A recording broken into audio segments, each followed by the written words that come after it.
So there's one big mistake that I keep seeing people make on Teespring storefronts, and I want to cover it in this video so you guys don't make the same mistake. Before we get into any of that, first things first, subscribers, thank you guys so much for leaving all these comments and thumbs up and sharing these videos. It's helping me so much, and I'm making you more videos in return. So thank you guys. If you're new to this channel, you haven't seen any of this stuff before, you haven't seen me before, if you're interested in Teespring, print on demand, affiliate marketing, making money online, consider just watching this video, and then if you like it, you can subscribe and you can join the family and get a lot more videos like this. So without further ado, let's get right into this video. So before I can explain the mistake, I kind of have to explain what the Teespring storefronts are. So if you're new to Teespring, you can go to your dashboard. On the left side, you'll see storefronts. And you can actually create a specific page where you can put multiple different campaigns into one page, and then you can share that link. People can come to it and it looks like it's your website. You can customize it, you can put a name on it, photos on it, then have all different campaigns that you want to put in there, and you can send someone to that link, and it's basically your own website. So there's two ways you can add things to storefronts. So when you're launching your new campaign, you can select which storefront it's going to go in. It's right at the bottom. It's like the last thing you do before you launch that campaign. Or after you launch a campaign, even if it's a campaign you launched a year ago, you can go into the storefront, click Edit Storefront, and then Add Products, and then you can choose which campaigns you want to add in there. The best way that I can explain it is kind of like a free Shopify version. So Shopify, you pay like $30 a month to be able to have this. On Teespring, they give it to you for free. The only big difference is on Shopify, you're able to customize the domain name, the actual website name.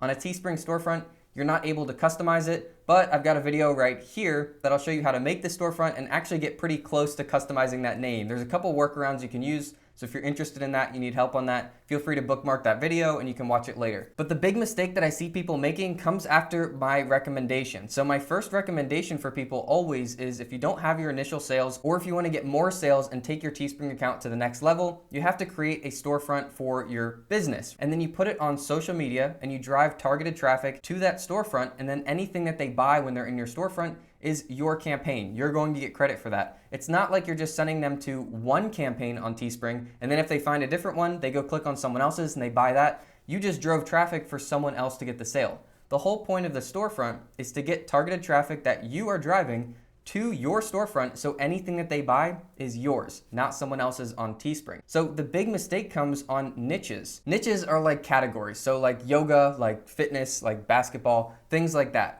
So the problem comes in is people make a storefront and then they put that on social media, they follow along the video on how to do it, then they post things about it. The problem is it's not niche specific. So what I mean by that is each one storefront needs to be about one niche. You cannot have one storefront and then put 5 different niches in there. A lot of people are making a storefront and they're putting in all of their campaigns. So they end up having yoga in there, and then they have some shirts about fishing, and then some things about trucks and some things about basketball. You're not able to drive the right traffic to there and keep their attention because you have all different types of shirts. It feels like they're just in a general store. It's not really relevant to them, and that's why it fails. So if you're going to create the storefront to drive niche traffic, you have to only have one niche in that storefront. Bookmark this video or watch it if you need help doing this, but the core concept here is you take that link to your storefront, put it in an Instagram bio. It's the only place you can put a link on Instagram, and then post things about that niche. These are your campaigns. These are things related to the niche, quotes in the niche, things like that. And then you're going to use hashtags. This is where all the power comes from. This is where you're getting the right people to your profile and then ultimately to your storefront. You have to use niche hashtags. So the reason that this fails is because people will have niche hashtags. They're driving someone that's interested in yoga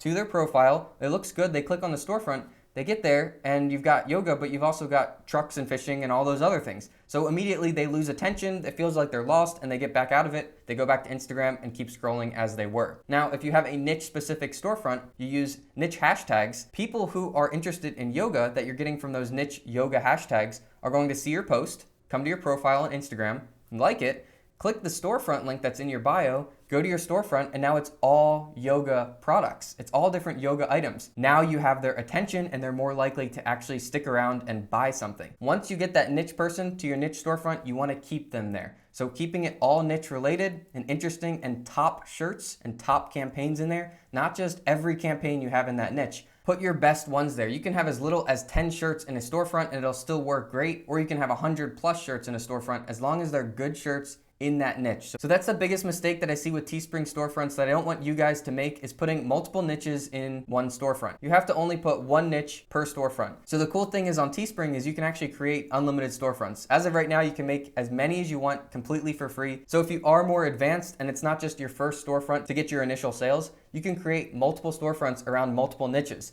And again, watch the video. It'll show you how to research what niche to go into, what niche to create that storefront around, so that once you do get more advanced, you can look into it first and then find out where to spend your time creating campaigns in what niches, create the storefront, and then go through the whole process again of putting it on social media and getting the targeted traffic to go find it and then onto your page and get more sales. So I hope that helps you guys. I know that was a quick one. I just don't want you guys to fall into the same Teespring storefront mistake, and hopefully this saved you guys from it and saved you a lot of time in the process. So if you guys have any Teespring questions at all, if it has to do with storefronts or Teespring in general, feel free to leave them down in the comments. I'm always monitoring that, so I'll get back to you pretty quickly. Otherwise, if you have any specific video topics you want me to make a video about, leave those down in a comment as well. I'll add it to the video list and I'll make you a video about it.